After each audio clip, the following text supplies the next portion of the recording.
بسم اللہ الرحمن الرحیم۔ السلام علیکم ورحمۃ اللہ وبرکاتہ۔ گڈ مارننگ اور خوش آمدید کہیں گے آپ کو اس شو میں جس کا نام ہے مسکراتی صبح۔ اس امید اور دعا کے ساتھ آپ جہاں سے بھی اس پروگرام کو دیکھ رہے ہوں گے ٹھیک اور خیر و عافیت سے ہوں گے۔ آج کا دن کوئی عام دن نہیں بلکہ بہت ہی خاص دن ہے، یعنی کہ آج جمعۃ المبارک کا دن ہے، یعنی وہ دن جسے اللہ تعالیٰ نے دنوں کا سردار بنا ہے، جسے دنوں کا سردار کہا گیا، یعنی جمعۃ المبارک کا وہ دن ہے جس دن ہم عبادت کرتے ہیں۔ اور اس دن اس میں ایک ایسی گھڑی بھی آتی ہے کہ اگر ہم سچے دل سے دعا مانگے تو اللہ تعالیٰ دعا کو بھی قبول فرماتا ہے۔ اور اس دن جمعۃ المبارک کے دن ہمیں دو اور تحفوں کی یاد دہانی کرائی گئی، یعنی کہ درود شریف کی کثرت اور سورۃ الکہف کی بھی تلاوت کرنا چاہیے۔ جیسا کہ ہم ہر صبح اپنی اسپیشل پروگرام کا آغاز کرتے ہیں تو آج جمعے کے دن ہے، آپ سے میں گزارش کروں گا کہ آج کے دن ضرور آپ درود شریف کی کثرت سے پڑھیں، کیونکہ ایک حدیث کا مفہوم ہے کہ نبی صلی اللہ علیہ وسلم نے فرمایا کہ جو شخص جمعے کے دن مجھ پر درود بھیجے گا، کیونکہ یہ جمعے کے دن آپ صلی اللہ علیہ وسلم کی امت کے لیے ہے، تو آج ضرور آپ درود شریف پڑھیے گا اور ہوپس ہو کہ آپ نے اپنا ہمارے ساتھ مارننگ شو کا آغاز کر چکے ہیں۔ بلا تاخیر میں اپنے آج کے مہمانوں کی طرف آج ہمیں جوائن کیا ہے مفتی عزیر بلوانی، آپ شرعی ایڈوائزر ہیں۔ السلام علیکم ورحمۃ اللہ وبرکاتہ۔ وعلیکم السلام ورحمۃ اللہ۔ کیسے ہیں آپ؟ خیریت سے؟ بالکل ٹھیک ہے، اللہ کا۔ اور اسی کے ساتھ ہمیں جوائن کر چکے ہیں خطیب و امام مسجد فردوس حضرت علامہ مولانا محمد شہباز شاہ حسینی۔ السلام علیکم۔ وعلیکم السلام۔ آپ کو خوش آمدید کہیں گے۔ کیسے ہیں آپ؟ خیریت سے؟ الحمدللہ۔ اور اسی کے ساتھ جب بات جمعے کی دن آتی ہے تو ہم نعت یا حمد ضرور سنتے ہیں، اسی کو مد نظر رکھتے ہم نے مدعو کیا ہے نعت خواہ سید اورنگزیب رضوی صاحب۔ السلام علیکم۔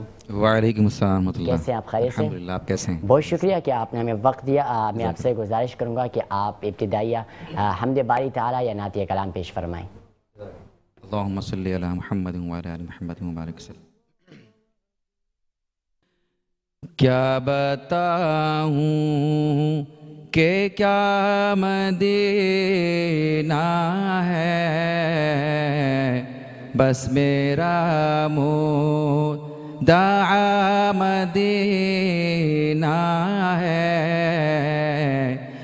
کیا بتاؤں کہ کیا مدینہ ہے، کیا بتاؤں کہ کیا مدینہ ہے، بس میرا مدعا مدینہ ہے۔ کیا بتاؤں اس کی آنکھوں کا نور تو دیکھو، اس کی آنکھوں کا نور تو دیکھو، جس کا دیکھا ہوا مدینہ ہے۔ کیا بتاؤں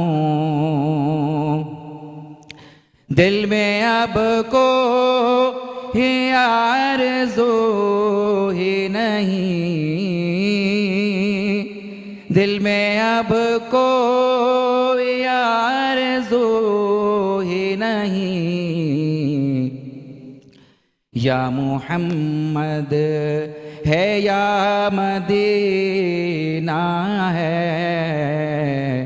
کیا بتاؤں دل فدا ہے مدینے والے پر، دل فدا ہے مدینے والے پر، دل منور میرا مدینہ ہے۔ کیا بتاؤں کہ کیا مدینہ ہے، بس میرا مدعا مدینہ ہے۔ کیا بتاؤں۔ بہت شکریہ۔ ہم دعا کریں کہ اللہ تعالیٰ ہم سب کو مدینہ منورہ کی زیارت فرمائے۔ مفتی عزیر صاحب، ہم آپ کی طرف آئیں گے۔ بتائیے گا کہ آج کے دور میں ایک مسلمان کے لیے اہم اخلاقی ذمہ داری کیا ہے؟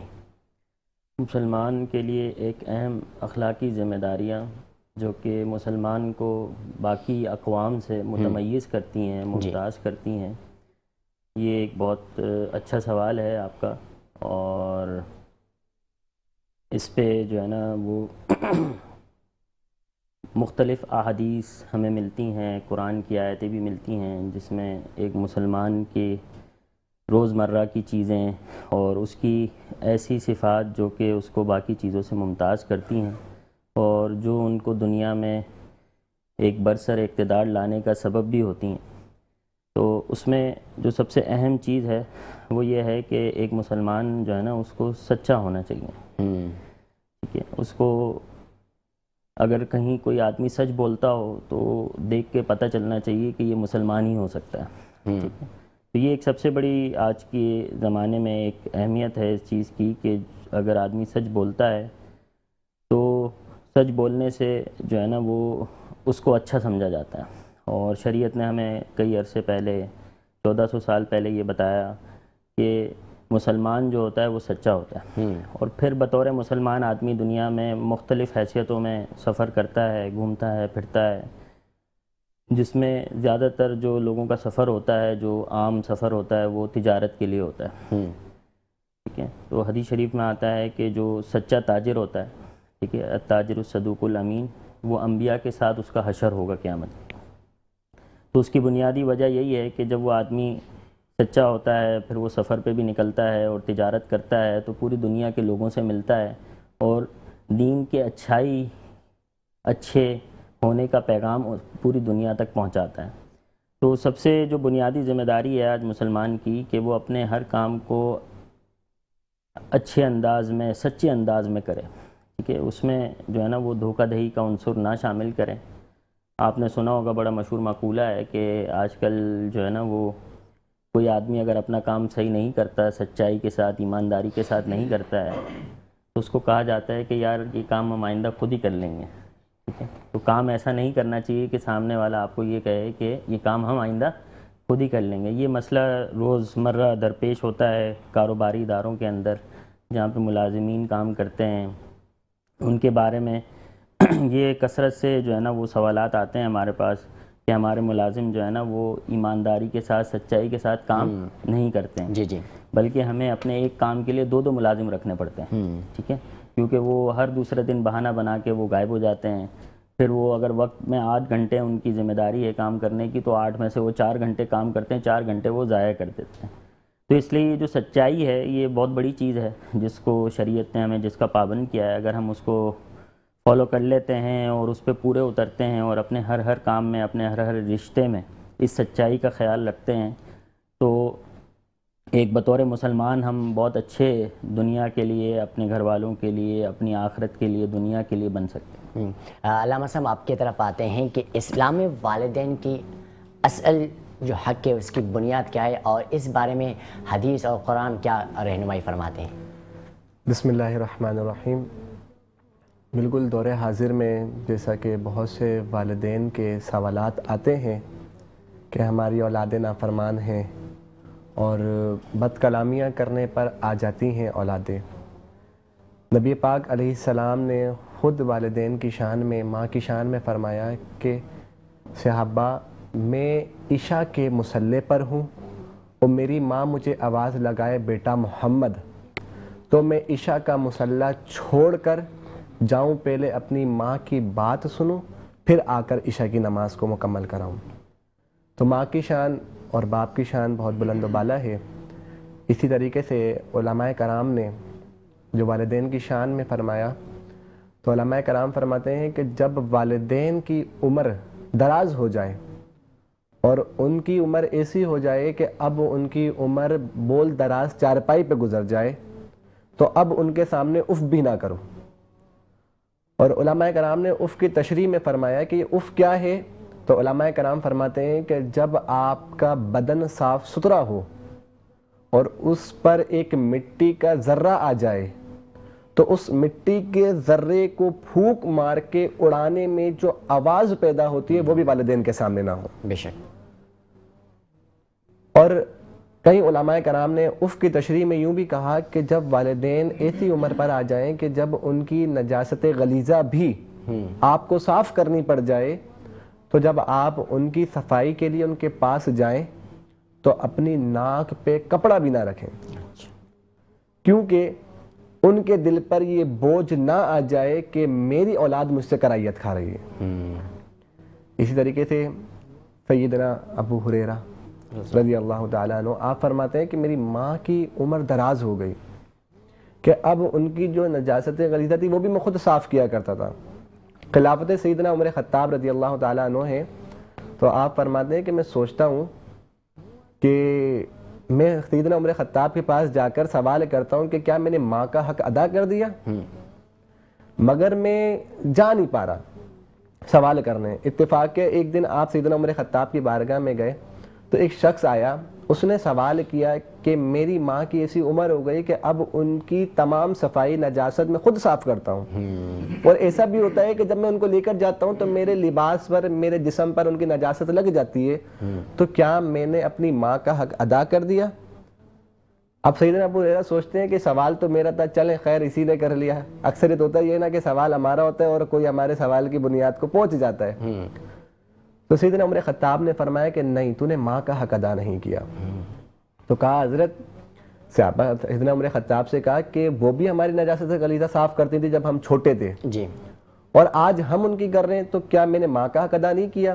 تو سیدنا عمر خطاب نے فرمایا کہ ہاں، جب تو چھوٹا تھا تو وہ تیری نجاست غلیظہ صاف کرتی تھی، مگر جب وہ تیری نجاست غلیظہ صاف کرتی تھی تو وہ دعا کرتی تھی کہ باری تعالیٰ میری اولاد کو عمر درازی بالخیر دے، اور آج جب تو صاف کرتا ہے تو تو کہتا ہے یا اللہ اس کے لیے آسانی فرما، اس کو ظاہری دنیا سے پردہ دے دے۔ تو اپنی ماں کا حق ادا کر ہی نہیں سکتا، ماں باپ کا حق دنیا میں انسان ادا کر ہی نہیں سکتا۔ بے شک ابھی آپ نے ہم والدین کے حقوق پر بات کریں تو پچھلے دنوں ہمارا جانا ہوا دارالسکون، تو وہاں کا جو ماشاءاللہ ہم نے انوائرمنٹ دیکھا، بہت ہی خوبصورت ماحول تھا، اور وہاں والدین کے جب ہم نے تاثرات لیے تو ان کے جو تاثرات، مفتی صاحب میں یہ جاننے کی کوشش کروں گا کہ دارالسکون میں زکوٰۃ دینے کا طریقہ کار کیا ہوتا ہے، اور جو لوگ زکوٰۃ دیتے ہیں بعض اوقات بولتے ہیں ہم زکوٰۃ تو دے رہے ہیں، وہ استعمال کیسے ہوتی ہے، تو آپ اس حوالے سے ذرا ہمیں بتائیے گا۔ ہاں بالکل، دارالسکون کے حوالے سے سب سے پہلے میں یہ عرض کروں گا کہ دارالسکون میں جو لوگ رہائش پذیر ہیں، جس میں کچھ بوڑھے لوگ ہیں جو کہ کچھ معذوریوں کا بھی شکار ہیں، جسمانی، دماغی، اسی طریقے سے زیادہ تر جو بچے ہیں، جوان ہیں جو کہ دماغی معذوری کا شکار ہیں، جی جی، وہ لوگ ان گھرانوں سے آتے ہیں جو زیادہ تر مسلمان ہیں۔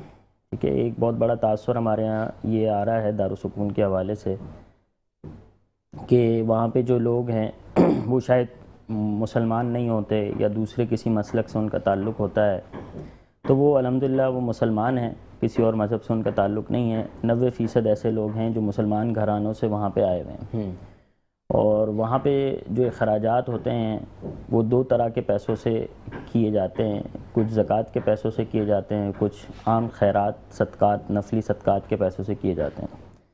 جو زکوٰۃ کے پیسے آتے ہیں اس کے لیے باقاعدہ ایک زکوٰۃ کا اکاؤنٹ بنا ہوا ہے، اور الحمدللہ پاکستان میں لوگ بڑھ چڑھ کر اس ادارے کو اپنی زکوٰۃ دیتے ہیں، اور وہ زکوٰۃ کے پیسوں کو بڑے محفوظ انداز میں اس اکاؤنٹ میں مینٹین کیا جاتا ہے، اور پھر جو مستحقین ہوتے ہیں ان میں مستحقین کو کیسے معلوم کیا جاتا ہے؟ وہ ایسے معلوم کیا جاتا ہے کہ جو لوگ وہاں پہ دارالسکون میں موجود ہیں ان کے سرپرست کو بلا لیا جاتا ہے، اور ان کے جو سرپرست ہوتے ہیں ان سے زکوٰۃ کا جائزہ لیا جاتا ہے کہ آیا وہ مستحق زکوٰۃ ہیں یا نہیں ہیں۔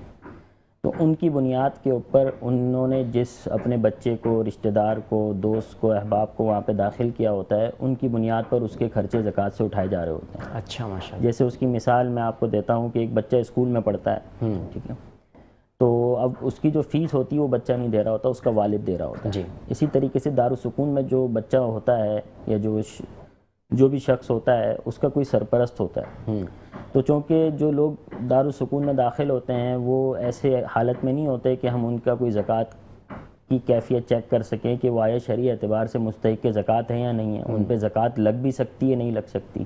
تو اس لیے جو ہے نا وہ ان کے سرپرست کو بلایا جاتا ہے، ان کے والدین کو بلایا جاتا ہے، ان کے بھائی بہنوں کو، رشتہ داروں میں سے کسی ایک کو بلا لیا جاتا ہے اور ان کا زکوٰۃ کا جائزہ لیا جاتا ہے اور ان سے اجازت لی جاتی ہے کہ جو آپ کے ماتحت ہے فلاں، اس کو ہم نے یہاں پہ داخل کیا ہوا ہے تو اس کے اوپر ہم جو اخراجات کریں گے وہ زکوٰۃ سے کریں گے۔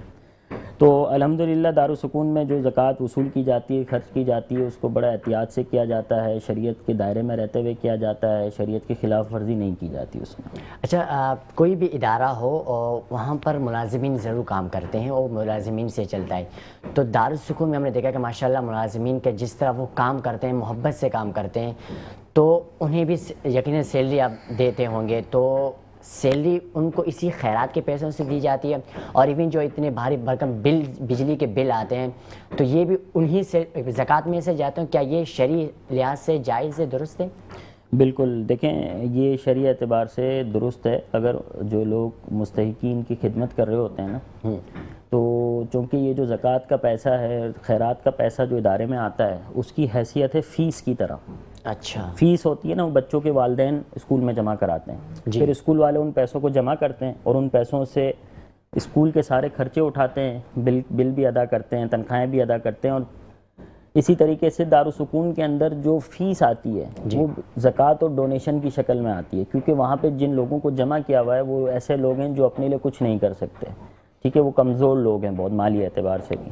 تو اس وجہ سے جو مخیر حضرات ہوتے ہیں وہ بطور زکوٰۃ یا ڈونیشن وہاں جو پیسے دیتے ہیں ان کو فیس کی طرح ٹریٹ کیا جاتا ہے کہ یہ ان مستحقین کے پیسے ہیں، یہ ادارے کے پیسے نہیں ہیں۔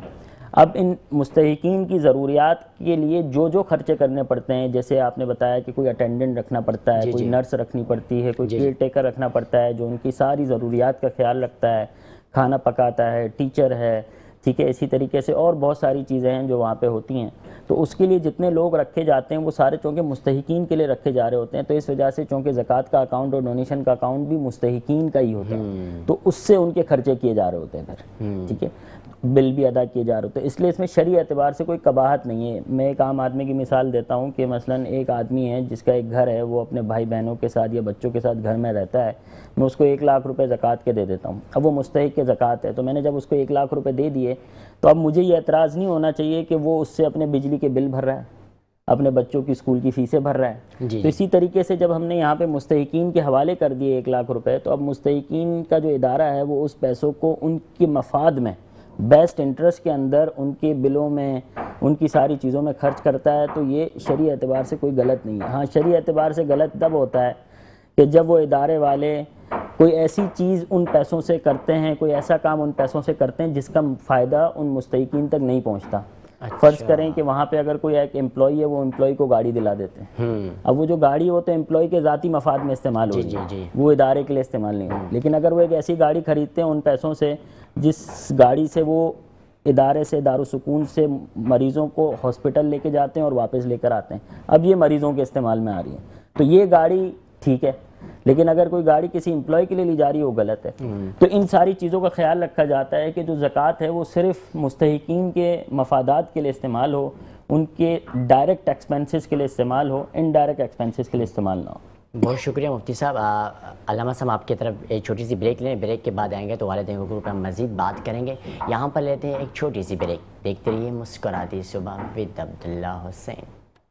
اور جناب ویلکم بیک کہیں گے آپ کو ایک چھوٹی سی بریک کے بعد۔ علامہ صاحب آپ کی طرف آتے ہیں، ہم نے بات کی ابھی اخلاق کی، تو بعض اوقات ہم دیکھتے ہیں کہ والدین اور بچوں کے درمیان کچھ والدین ایسے ہوتے ہیں کہ بچوں سے تنگ آ جاتے ہیں کہ آپ یہ کر رہے ہو یا وہ کر رہے ہو، پھر بچہ اسی کے ضد میں اس سے بد اخلاقی کرتا ہے، تو کوئی ایسی حد رہتی ہے کہ اگر کوئی بچہ اپنے والد سے بد اخلاقی کر رہا ہے تو اس طرح کا کرو گے تو یہ جائز ہے، اس طرح کرو گے تو ناجائز ہے؟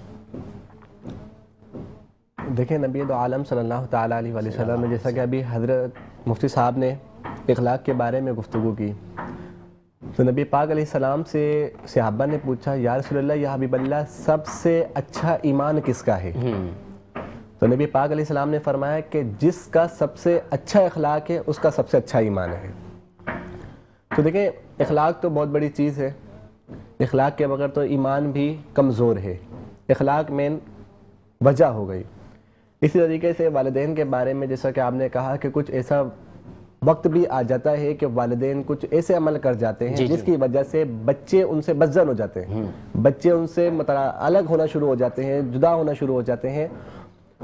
دیکھیں والدین جو ہے نا، سب سے بڑی چیز یہ ہے کہ والدین آپ کے حق میں ہمیشہ بہتری کرتے ہیں، ٹھیک ہے۔ اگر آج کل کا جو دور ہے وہ یہ ہے کہ جی والدین سے بچے جو بدظن ہو رہے ہیں وہ اس وجہ سے ہو رہے ہیں کہ والدین جو ان کی غلط چیز کے اوپر ان کو روک رہے ہوتے ہیں، وہ ظاہری ان کو قید و بند لگ رہی ہوتی ہے کہ جی ہمارے اوپر سختیاں لاگو کر دی گئی ہیں، ہمارے کو قید کیا جا رہا ہے، حالانکہ ظاہری ان کے لیے فائدہ ہوتا ہے، مفید ہوتی ہے وہ چیز کہ والدین ابھی سختی کریں۔ دیکھیں نا، اکثریت آپ دیکھیں کہ یہی وہی والدین ہوتے ہیں کہ اگر آپ رات کو گھر جائیں اور رات کو گھر جا کر جو ہے نا آپ نے صرف ماں سے یا باپ سے کہہ دینا ہے کہ جی لائے میں آپ کے پاؤں دبا دوں، تو ماں نے اور باپ نے ایک ہی جملہ کہنا ہے کہ نہیں بیٹا تو تھکا آیا تو سو جا، لیکن انہی ماں باپ نے اگلے دن صبح سب کو یہی تعریف کرنی ہے کہ میرے پتر جیسا، میرے بیٹے جیسا ہے ہی کوئی نہیں، ہیں جی، دبائے کوئی نہیں لیکن ماں باپ نہیں کہنا ہے۔ اور کسی سے تعریف کرانا بہت زیادہ مشکل ہوتا ہے۔ آپ کسی سے کہہ دیں کہ میں نے یہ عمل کیا تو وہ آپ کے شاید فیس پہ کہہ دے کہ جی ہاں تم بہت اچھے ہو، مگر آپ کے جانے کے بعد اسی نے آپ کے اندر نقص نکال دینے۔ لیکن ماں باپ ایک وہ ہستی ہیں کہ جو اپنی پوری زندگی بے لوث اپنی اولاد کے لیے وقف کرتے ہیں، ٹھیک ہے۔ اور ماں باپ ایسی شے ہیں کہ میں کہوں کہ ہمارے کو جب دوستیاریوں میں ہم لگ جاتے ہیں، باہر کی رنگ رنگلیوں میں ہم لگ جاتے ہیں تو ہمیں ماں باپ جو ہے نا برے لگنے لگ جاتے ہیں۔ ہمیں ظاہری طور پر یہ نظر نہیں آ رہا ہوتا کہ ہم جو ہیں والدین ہمارے بہتر ہیں اور یہ جو ہماری دوستیاں ہیں یہ ہمارے خرافات ہیں، یہ ہمیں بگاڑ بھی سکتی ہیں۔ دیکھیں ایک عمر ایسی ہوتی ہے انسان کی کہ وہ بگڑنے کی بھی ہوتی ہے، وہ سدھرنے کی بھی ہوتی ہے، مگر انسان کو وہ سمجھ نہیں آتا۔ تو شریعت نے جو حد لاگو کری کہ اگر ماں باپ دنیاوی طور پر یا آپ کے ظاہری عمل کے طور پر آپ کو کسی چیز سے روک رہے ہیں تو بھی آپ والدین کے سامنے اف بھی نہیں کرو گے۔ المختصر یہ کہ اگر وہ شریعت کے بارے میں، ختم نبوت کے بارے میں یا دین کے بارے میں آپ کو موڑ دیں تو پھر آپ ان کے خلاف جا سکتے ہو۔ اچھا مفتی صاحب، نے والدین کے بچوں کی بات کی نا، بعض اوقات کچھ ایسے مواقع بھی آ جاتے ہیں، کہا جاتا ہے کہ اگر 3 یا 4 ایسے مقام ہیں کہ جہاں اگر آپ جھوٹ بولو تو جائز ہے، تو وہ کون سے مقامات ہیں جب والدین کس طرح اپنے آپ، کوئی بچہ ہے وہ پٹری سے یعنی کہ اتر رہا ہے تو اس کو کیا جھوٹ بولیں، یا وہ جو 3 مقامات ہیں اس کو کلیئر کیجیے گا پلیز۔ دیکھیں جھوٹ تو بہت سی جب حد لاگو ہو جاتی ہے تو پھر کہا جاتا ہے کہ جی اب یہ والدین کے لیے جائز ہے۔ جیسا کہ اب اگر میں بات کروں کہ اب والدین کو نظر آ رہا ہے کہ میری اولاد فلاں جگہ پر جا کر بگڑ رہی ہے۔ دیکھیں آج کے دور میں آپ دیکھیں کہ پہلے کے جو والدین ہوتے تھے نا، ان سے بچے جو ہے نا ان سے ڈرتے تھے کہ ہمارے ماں باپ ہیں، مگر آج ہم ایسا بھی دیکھتے ہیں کہ ماں باپ بچوں سے ڈر رہے ہیں کہ کہیں اس کو کوئی بات بری نہ لگ جائے۔ تو جھوٹ بولنے کی تو بنیاد آنی نہیں چاہیے۔ سب سے پہلی چیز تو یہ ہے کہ دیکھیں جب اولاد جو دنیا کی تعلیم پڑھ لیتی ہے نا تو ان کے سامنے ماں باپ بولتے ہوئے ڈرتے ہیں کہ کوئی ان کو کوئی بات بری نہ لگ جائے جی۔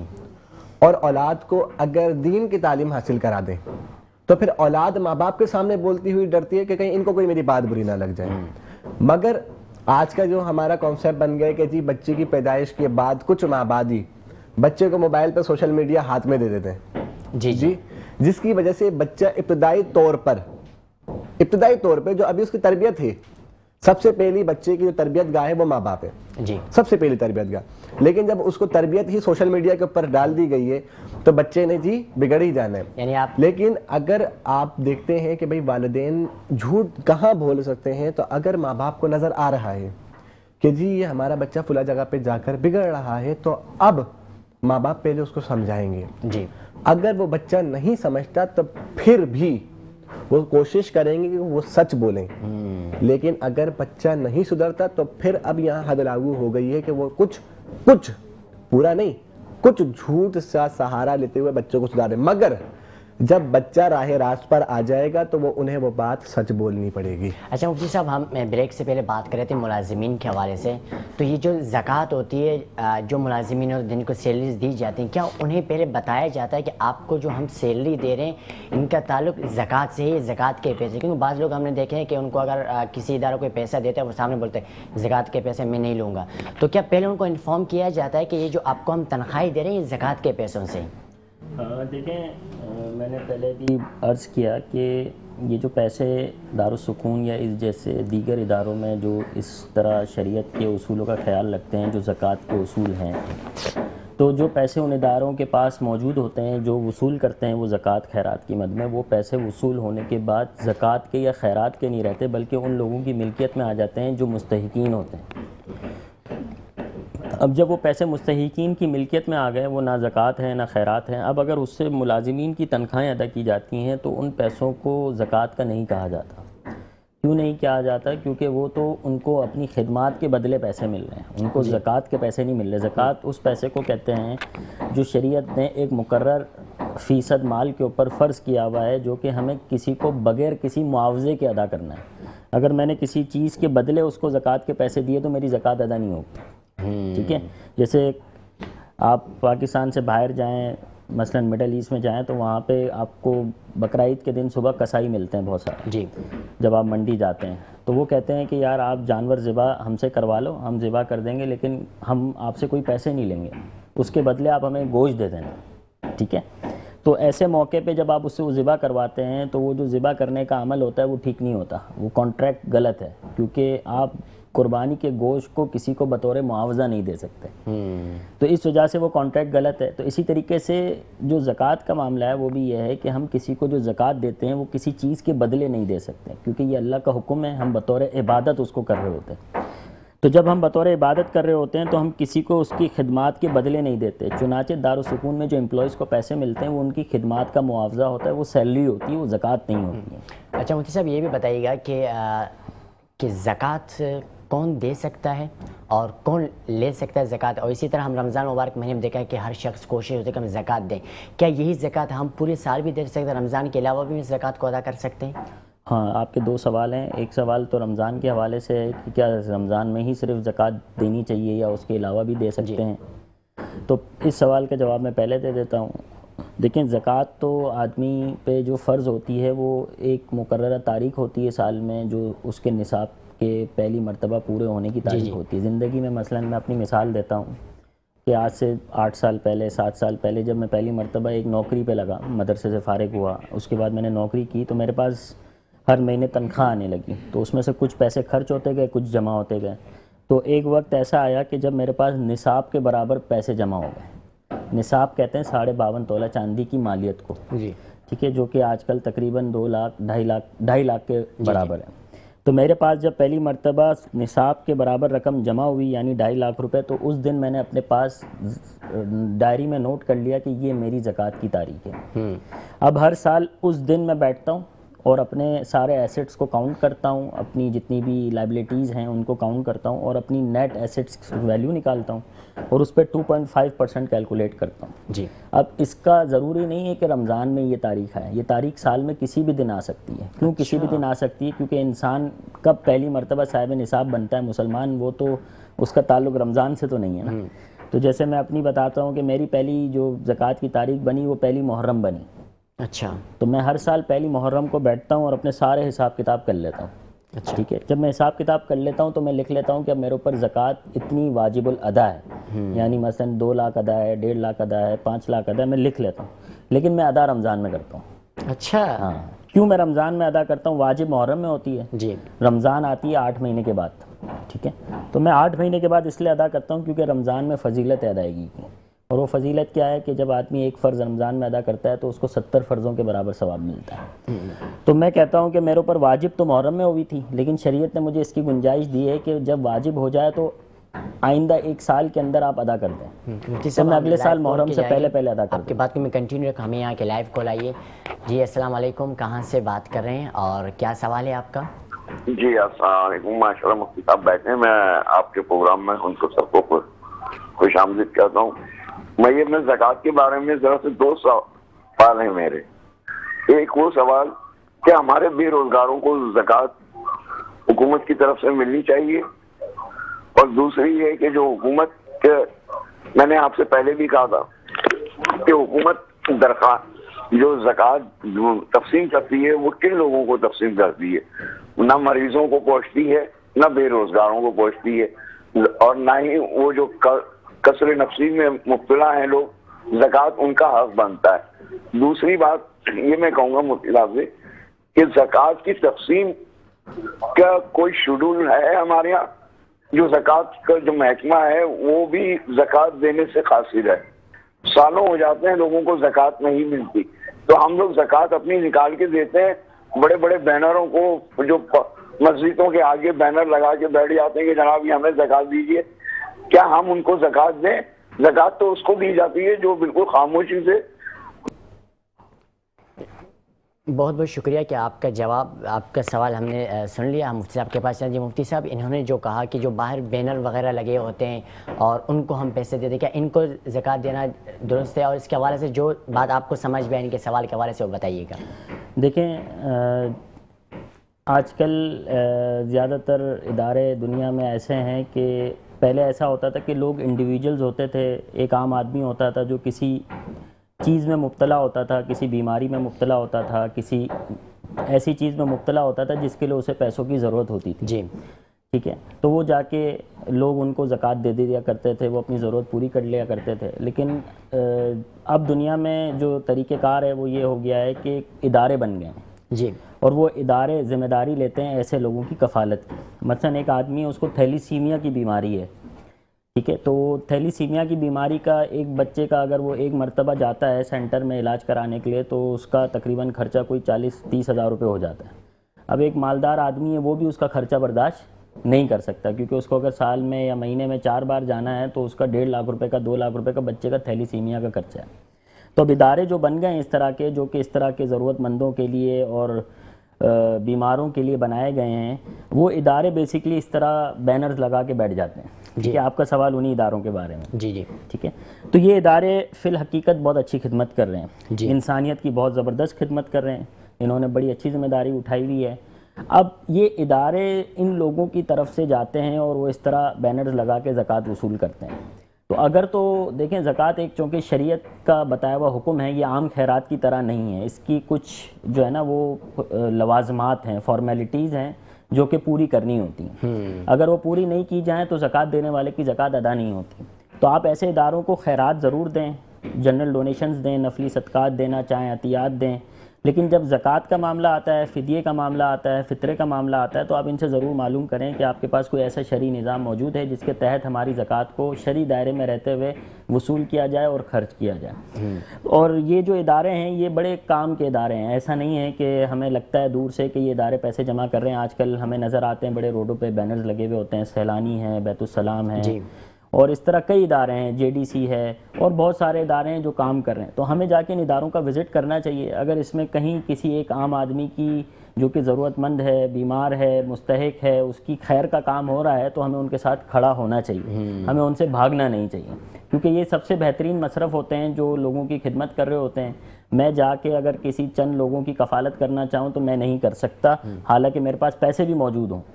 کیوں نہیں کر سکتا؟ کیونکہ میں نے اس کے لیے کوئی نظم نہیں بنایا ہے۔ جی، تو میں ایک مہینے پیسے دوں گا، دوسرے مہینے ہو سکتا ہے کہ میں جب جاؤں تو پتہ چلا کہ وہ جو پچھلے مہینے میں نے کسی کی کفالت کی تھی اس نے تو اس پیسوں کو غلط طریقے سے استعمال کر لیا، تو میرا دل دکھے گا۔ لیکن یہ ادارے جب ایک نظم کے تحت چلتے ہیں تو وہ اس بات کی بھی ذمہ داری اٹھاتے ہیں کہ ہم صرف ضرورت مند لوگوں تک ہی پیسے پہنچائیں گے، ہم ویریفیکیشن بھی کریں گے کہیں غلط لوگوں تک یہ پیسے نہ پہنچ رہے ہوں۔ اچھا، ان میں ایک ان کا سوال یہ بھی تھا کہ سرکار جو زکوٰۃ جمع کرتی ہے لوگوں سے، بینکوں سے کٹتے ہیں پیسے، سیونگ اکاؤنٹ سے زکوٰۃ کٹتی ہیں۔ اس کو ہم بریک کے بعد آپ کے جواب لیں گے، اور بریک سے پہلے ایک علامہ صاحب کے لیے سوال بھی آیا ہے کہ جو معزز شخصیت کے جانب سے آپ کا سوال ہے کہ جو شخص قرض کسی سے لیتا ہے اور بعد میں اس کو ادا نہ کرے تو شریعت کو اس کی اجازت دیتی ہے نہیں دیتی؟ یہاں پر ایک لیں گے بریک کے بعد آئیں گے تو اس سوال پر مزید بات کریں گے۔ دیکھتے رہیے مسکراتی صبح ود عبداللہ حسین۔ مفتی صاحب، جیسے گورنمنٹ کی بات چل رہی تھی زکوٰۃ کے متعلق، تو اس حوالے سے آپ مختصر سے کیا کہیں گے؟ جی دیکھیں، الحمدللہ میں کئی اداروں کے ساتھ وابستہ ہوں جو کہ لوگوں کے لیے رفاہی کام کر رہے ہیں، اچھا، ان اداروں سے جب وابستگی میری نہیں تھی تو اس سے پہلے میں یہ سمجھتا تھا کہ ہمارے یہاں پاکستان میں جو سرکار ہے وہ مریضوں کے لیے، ضرورت مندوں کے لیے، بیماروں کے لیے کچھ نہیں کرتی. جی اور یہ سارے وہ رفائی خیراتی وہ ادارے ہیں جو کہ پرائیویٹلی یہ سب کام کر رہے ہیں جی جی عام خیرات کے اوپر. لیکن پاکستان میں ان اداروں میں ایک بہت بڑا نمبر ایسا ہے کہ اگر آپ ان اداروں کے پاس جائیں، ان کی جو مالیاتی دستاویزات ہیں، فائنینشیل اسٹیٹمنٹس ہیں، اگر آپ ان کو جا کے چیک کرتے ہیں تو آپ کو نظر آئے گا کہ اس میں بہت بڑی ایسے ہی رقم ہے جو کہ سرکار کی طرف سے ملتی ہے. جی ٹھیک ہے. اور ان اداروں میں آپ جائیں گے تو ان کا 50% 70% جو بجٹ ہے وہ سرکار کی گرانٹ کے اوپر کھڑا ہوا ہے، اور وہ بہت زبردست قسم کی خدمات لوگوں کو دے رہے ہیں. تو بیسیکلی وہ تو سرکار ہی اس میں معاون ہو رہی ہے. اگر وہ سرکار اپنی گرانٹ بند کر دیتی ہے تو وہ ادارے بذات خود کچھ بھی نہیں ہیں. جی لیکن ان اداروں کو اس لیے سرکار دیتی ہے اور از خود کوئی ہاسپٹل یا کوئی چیز نہیں بناتی. جیسے انڈس ہاسپٹل کی ابھی ایک بہت بڑی عمارت بن رہی ہے، آپ دیکھیں گے جا کے، تو بڑا مشہور ہے کہ سرکار نے بڑا اس میں فنڈ دیا ہے اور سارے سرکار کے فنڈ سے وہ بنائی جا رہی ہے. تو سرکار اس طرح کیوں ایک پرائیویٹ ادارے کو پیسے دے کے اس کے ذریعے یہ کام کرتی ہے؟ اس کی بنیادی وجہ آپ سب حضرات کو معلوم ہے کہ جو ادارے پورے سرکاری ہیں وہ نیم سرکاری نہیں ہیں. تو ان اداروں کے اندر آپ کو پتہ ہے کہ اسکولوں میں بھی، ہاسپٹلس کے اندر بھی ہمیں وہ سہولیات میسر اس لیے نہیں آتی کیونکہ جو نیچے ٹیم ہے جو کہ وہاں پہ ذمہ دار ہے، مینجمنٹ ہے، وہ اپنے کام کو صحیح طریقے سے، جیسے میں نے شروع میں بھی کہا سچائی کی بات، کہ وہ سچائی کے ساتھ کام نہیں کر رہے. جی جی تو اس وجہ سے سرکار نے اس ماڈل کو اپنایا کہ پبلک پرائیویٹ پارٹنرشپ کے تحت اب کام کیا جائے، تاکہ ادارے جو خدمات اصل میں دے رہے ہیں ان کو بڑھایا جائے، ان کو مضبوط کیا جائے. ان کے 1 سینٹرز ہیں تو ان کو 5 کر دیا جائے. تو وہ ادارے چونکہ پرائیویٹ ہیں، ان کی مینجمنٹ پرائیویٹ ہے، تو وہ ساری چیزیں میرٹ کے اوپر کر رہی ہوتی ہیں. اگر ایک آدمی اپنے وقت پہ نہیں آ رہا تو اس کو خارج کر دیتے ہیں وہاں سے. ٹھیک ہے. لیکن اگر ایک سرکاری ادارہ ہے، آپ کو پتہ ہے کہ سرکاری ادارے میں جب ایک آدمی بھرتی ہو جاتا ہے تو اس کے لیے نکلنے کا دروازہ وہ پہلے ہی بند ہوتا ہے کہ وہ کہتا ہے اب میں نکلوں گا نہیں زندگی بھر میں، چاہے جاؤں یا نہ جاؤں، لیکن مجھے اپنی تنخواہ بھی ملے گی، پینشن بھی ملے گی. اور اس کے لیے آس پاس اس کے بہت سارے معاونین ہوتے ہیں جو اس کو سمجھاتے ہیں کہ تجھے آنے کی کیا ضرورت ہے بھائی، تیری حاضری میں لگاؤں گا، مجھے بھی روز کے 100 روپے دے دینا. ٹھیک ہے. تو وہاں پہ ایسا ماحول ہے، تو اس وجہ سے سرکار نے اس کو اپنایا ہے. اور آپ ضرور جائیں ایسے اداروں میں اور تلاش کریں کہ کون کون سے ایسے ادارے ہیں پاکستان میں، کراچی میں، جو سرکار کی معاونت سے چل رہے ہیں. اور بڑی زبردست خدمت ہے وہ. اور وہ جو مریض کا علاج ہو رہا ہے وہ انہی پیسوں سے تو ہو رہا ہے جو سرکار نے زکوٰۃ کی مد میں، خیرات کی مد میں لوگوں سے جمع کیے ہیں. تو وہی سرکار اب ان اداروں کو گرانٹ میں دے رہی ہے، اور اسی سے بچے کا تھیلیسیمیا کا بھی علاج ہو رہا ہے، بچے کا ہیموفیلیا کا بھی علاج ہو رہا ہے، اس کی ڈائلسس بھی ہو رہے ہیں. ٹھیک ہے. اور یتیم خانے بھی اسی سے کھلے ہوئے ہیں. اس سے جو اولڈ ایج ہومز ہیں پاکستان میں وہ بھی کھلے ہوئے ہیں. بہترین قسم کے ہاسپٹلز، بچوں کی او پی ڈیز، بڑوں کی او پی ڈیز، سب کچھ اسی سے چل رہا ہے. تو ضرور ایک مرتبہ جائیں تاکہ ہماری سرکار کے بارے میں گمان بہت زیادہ خراب نہ ہو جائے. جی جی. علامہ صاحب آپ کی طرف آتے ہیں کہ ایک معزز شخصیت کی جائے آپ کے لیے اسپیشل سوال آیا ہے کہ کوئی شخص کسی سے قرض لیتا ہے اور بعد میں وہ قرض ادا نہیں کرنا چاہتا، ایک یہ ہے کہ اس کی مجبوری ہوگی کہ وہ قرض ادا نہیں کر پا رہا، یا بغیر مجبوری کی وہ چاہ رہے میں اس قرض دینا ہی نہیں چاہتا، تو کیا شریعت میں کوئی گنجائش رہتی؟ دیکھیں، جو قرض آپ نے کسی سے لیا ہے، جی، اور جب قرض انسان لیتا ہے تو جب کوئی قرض دیتا ہے تو وہ کہتا ہے کہ جی آپ لوٹاؤ گے کب؟ جی، سب سے پہلا سوال تو یہی ہوتا ہے. تو جو آپ نے ایک ٹائم مقرر کیا ہے اس کے اوپر آپ کو لازم ہے کہ وہ قرض آپ ادا کریں گے. سیدنا بلال حبشی رضی اللہ تعالیٰ عنہ، یہ وہ صحابی رسول کے جو نبی پاک علیہ السلام کے پاس کوئی بھی مہمان آتا تو اس کی خاطر تواضع سیدنا بلال حبشی کا انتظام کرتے. تو سیدنا بلال حبشی کبھی کبھار ایسا بھی ہوتا ہے کہ کسی سے آپ قرض لیتے. تو ایک یہودی تھا، اس نے کہا کہ جی بلال حبشی آپ مجھ سے بھی قرض لے لیا کریں، میرے پاس رقم ہوتی ہے تو آپ مقررہ وقت پہ مجھے واپسی کر دیا کریں. اچھا، وہ دیکھنا یہ چاہتا تھا کہ نبی پاک کی ظاہری حالات کیسے ہیں. جی. تو ایک موقع پہ سیدنا بلال حبشی رضی اللہ تعالیٰ عنہ نے اس سے قرض لے لیا مہمانوں کے لیے. تو ہوا کچھ یوں کہ وہ جو مقررہ وقت تھا اس سے کچھ دن پہلے نبی پاک کے پاس آ کر کہنے لگا کہ مجھے میرا قرض لوٹائیے. اچھا. تو نبی پاک علیہ السلام نے فرمایا کہ ابھی کچھ ایام باقی ہیں تمہارے قرض دینے کے لیے. تو اس نے خرافات بولنا شروع کر دیے جی کہ ایسا ہی ہوتا ہوا آ رہا ہے، آپ قرض لیتے ہیں اور دیتے نہیں. تو سیدنا عمر خطاب رضی اللہ تعالی عنہ جلال میں آ گئے اور آپ نے کہا حضور آپ حکم دیجئے میں اس کا سر تن سے جدا کر دوں جو آپ کے سامنے خرافات بک رہا ہے. تو حضور نے فرمایا کہ اب عمر تحمل رکھو اور جاؤ اس کا قرض بھی لوٹاؤ اور اس کو کھجورے بھی دو. علامہ صاحب مفتی صاحب آپ کی طرف آئیں گے کہ ہمارے پاس 30 سیکنڈ ہے, 30 سیکنڈ میں آپ کوئی آخر میں پیغام دینا چاہیں. جی میرا پیغام یہ ہے کہ جو پاکستان میں اس طرح کے رفاہی ادارے ہیں جیسے دارالسکون ہیں, ایک مرتبہ ضرور ان جیسے اداروں کا وزٹ کریں. میں جب پہلی مرتبہ دارالسکون میں گیا تو آدمی جب وہاں جاتا ہے تو آدمی کو اللہ تعالیٰ کی جو نعمتیں میسر ہوتی ہیں ان کا احساس ہونا شروع ہو جاتا ہے. وہاں جب جاتا ہے وہاں پہ جو معذور لوگ ہیں جو اپنے لیے کچھ نہیں کر سکتے, ان لوگوں کو جب دیکھتا ہے تو آدمی کے رونگٹے کھڑے ہو جاتے ہیں اور پھر آدمی بہت ساری اپنی زندگیوں میں تبدیلیوں کی نیت کر کے نکلتا ہے.